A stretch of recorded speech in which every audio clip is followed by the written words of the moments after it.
আসসালামু আলাইকুম। আজকের ভিডিওতে আমরা দেখব হচ্ছে কিভাবে হেডের উপরে বিভিন্ন সাইডে আমরা প্রোগ্রেস বার দেখতে পাই না যে যেমন হচ্ছে এখান থেকে স্ক্রল করার সাথে সাথে কতটুকু স্ক্রল হয়েছে সেটা একটু আগাইছে বা আরেকটু স্ক্রল করলে আরেকটু ফিল হয়।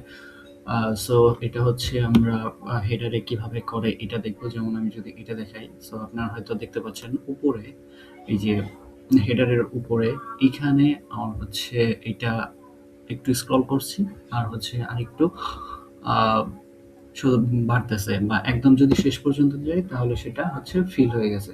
সো আমি যদি আরেকটু কমাই বা হচ্ছে স্ক্রল আপ করি সেক্ষেত্রে এটা কিন্তু কমতেছে। সো শুধু এটা এই পেজে না, আপনি যদি হচ্ছে সব পেজে যাই, সো সব পেজে যাওয়ার পরেও এটা কিন্তু এই পেজেও কাজ করতেছে। তার মানে এই প্রোগ্রেস বার যেটা আছে হেডারে এটা হচ্ছে পুরো এন্টায়ার ওয়েবসাইটে কাজ করতেছে, যে কোনো পেজে যায়। সো এটা করার জন্য খুবই সিম্পল একটা প্রসেস। সো এটা হচ্ছে আমরা কিভাবে করতে পারি।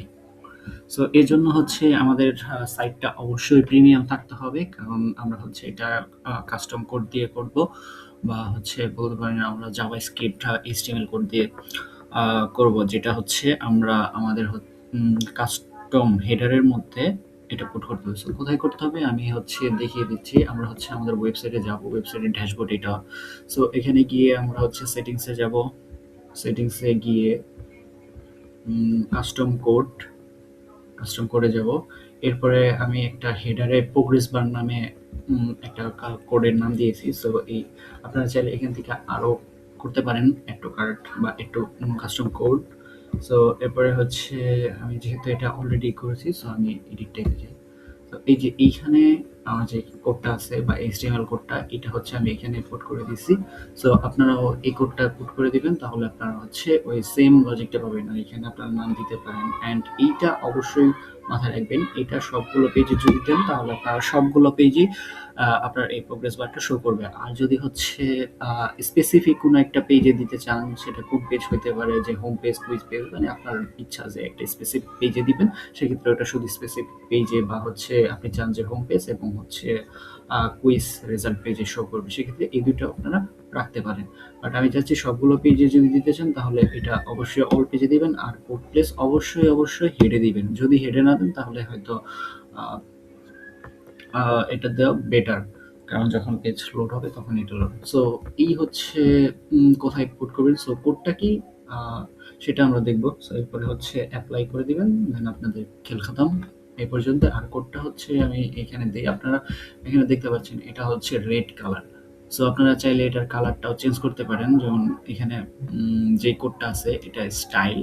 সো ফার্স্টে হচ্ছে একটা প্রোগ্রেস বার নামে ডিপিএস ইন্টিডিভ। এরপরে আপনারা এই কোডটা দেখলেই বুঝবেন, হয়তো আপনারা হচ্ছে খুবই এক্সপার্ট। সো এটা দেখলেই বুঝতে পারবেন। সো আপনারা যদি হচ্ছে কালারটা চেঞ্জ করতে চান তাহলে সেক্ষেত্রে এই যে ব্যাকগ্রাউন্ড কালার এখানে আপনারা চেঞ্জ করবেন, এখানেও এটা চেঞ্জ করতে পারেন। সো আমি যদি হচ্ছে যে কোনো একটা কালার নেই, আপনাদের একটু লাইভ দেখাই। Colour code, colour code creator বা জেনারেটর আছে, এটা একটু কি। সো এখানে আমি হচ্ছে চাই এই এই কালারটা নিয়ে দেখি।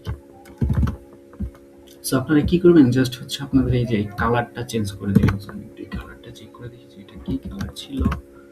ওকে, আমাদের এই কালারটা দরকার নাই, আমরা হচ্ছে অন্য একটা কালার চেঞ্জ করব।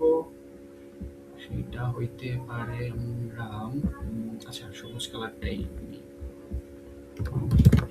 সো এইবার এটা হচ্ছে প্রোগ্রেসের ব্যাকগ্রাউন্ড, যেটা হচ্ছে আপনার ব্যাকগ্রাউন্ড বার।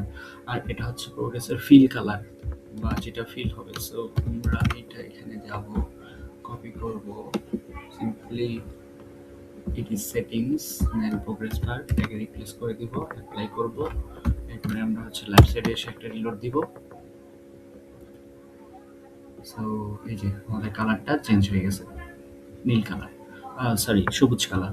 তো আপনারা যদি হচ্ছে এই কালারের যে ব্যাকগ্রাউন্ড কালারটা আছে সেইটাও যদি চেঞ্জ করতে চান সেটাও পারবেন। সেটা কি আপনারা ধরেন হচ্ছে আমি আবার দেখাই, সেটা আমি হচ্ছে রেড কালার দিতে চাই বা এই কালার দিতে চাই।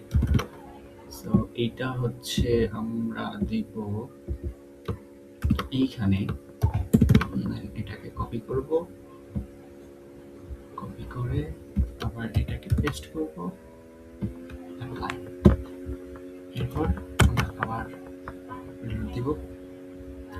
সো এখানে আমাদের হচ্ছে একটা লাইন আসছে রেড কালার, তাই না? আমরা যখন এটাকে স্ক্রল করব তখন গ্রিন কালারটা ফিল হইতেছে। সো ফার্স্ট একটা হচ্ছে এটা আপনার এই যে উপরের যে রেড কালার সেটা, আর এটা হচ্ছে উপরের ফিল কালারটা যে কতটুকু এসেছে এটা। সো আশা করি আপনারা হচ্ছে বুঝতে পেরেছেন কিভাবে এটা কাজ করে। সো সবাইকে ধন্যবাদ।